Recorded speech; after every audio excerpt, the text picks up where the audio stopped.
bill that will provide funding to the U.S. military over the fiscal year beginning this month. We turn now to a voice from Afghanistan. Zoya is a member of the radical underground organization called Rawa, the Revolutionary Association of the Women of Afghanistan. She was a child during the Soviet invasion of her country. As a teenager, the Mujahideen, or warlords, killed her activist parents. She fled with her grandmother to a refugee camp in neighboring Pakistan, but later returned to her country to document life under Taliban rule. She has been an outspoken critic of the US and NATO invasion of her country. Zoya is on a national tour of the United States this month and is speaking at the CUNY Graduate Center in New York today. For her own security inside Afghanistan, she goes by the pseudonym Zoya and does not appear on camera. Democracy Now!'s Anjali Kamat asked Zoya over the telephone Tuesday for her thoughts on this 8th anniversary of the U.S.-led bombing of Afghanistan.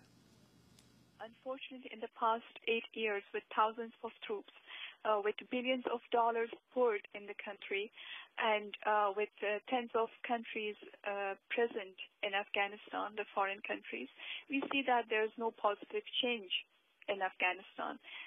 Still, our people are suffering from insecurity.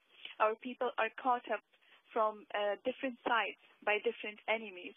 From one side, our people are suffering from Taliban, who has almost 70–80% of Afghanistan under their control. From the other side, the warlords and drag lords have a lot of power in different provinces.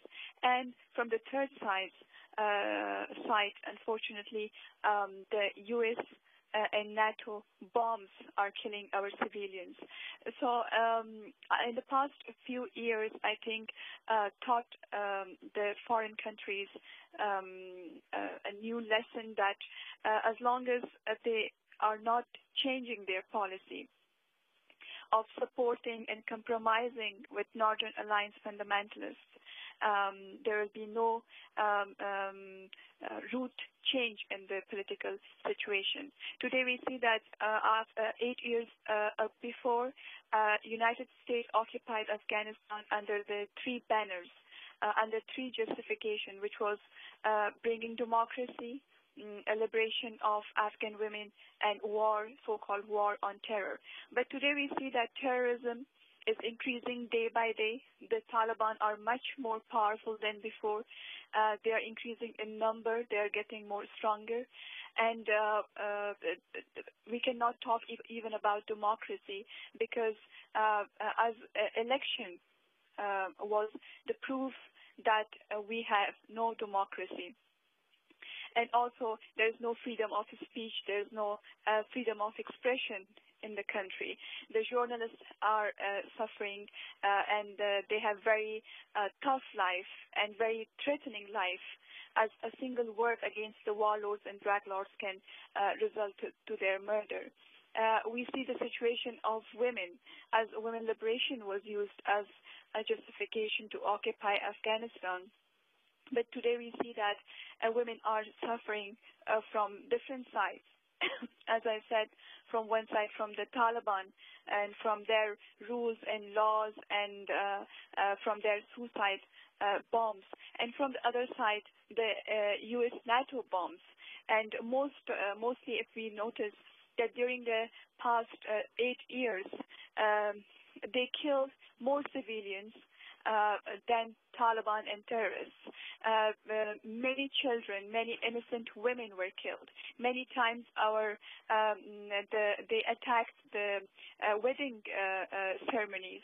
They attacked the poor people's houses. So we see that for the reasons that they occupied Afghanistan, these reasons remain the same, and there is no positive change, and even the situation is getting more worse. Speaking as an Afghan woman who's lived under the Taliban, who's now, lived under the U.S. occupation, the return of Northern Alliance forces, and during the period of rule by different warlords, what, in your opinion, has been the most difficult time for Afghan women?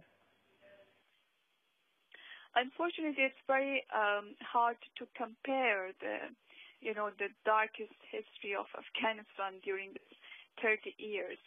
But I can for sure say that, we had like the Soviet invasion, we had the Northern Alliance fundamentalist invasion, and then we had Taliban, and now we have the occupation. One thing I can say that compared to everything, the fundamentalist domination was the darkest period of our history, which is unfortunately till today is continuing because these fundamentalist commanders and gunmen and warlords and war criminals have a lot of power and have key position today in the government. So I can say that fundamentalist domination of Afghanistan is the darkest period of our history. And would you describe the Taliban as fundamentalist as well? Exactly. We have two kinds of fundamentalist groups. One is Taliban, and the other side is Northern Alliance fundamentalist groups, which call themselves so-called jihadi groups. And do you think US and NATO troops should withdraw from Afghanistan, or is there another mission that they can accomplish besides trying to fight terrorism? Yeah, Rawa is in favor of withdrawal of the troops, and we think that if the United States government really feels sorry for the people of Afghanistan and really want to help, they can help us in some other ways. For example, first of all, they should disempower fundamentalist war criminals from the three organs of the government. They should disarm them, disarm their private armies and private, soldiers that they have. They should change their policy of supporting fundamentalist groups in the past, 30 years in Afghanistan, and still they are doing the same thing. They should start supporting democratic parties and organizations. So I think they have other alternatives if they really want to help us. And the troops has proved, this 8 years proved that it's already failed, and they will be failed even if they throw thousands and millions of other troops. The situation will be the same, because we need a change, a radical change in the system, which is so corrupted, and it cannot be, healed by throwing more troops. So we are in favor of withdrawal of the troops immediately. Zoya, a member of the Revolutionary Association of Women of Afghanistan, speaking with Democracy Now!'s Angelique Hammett.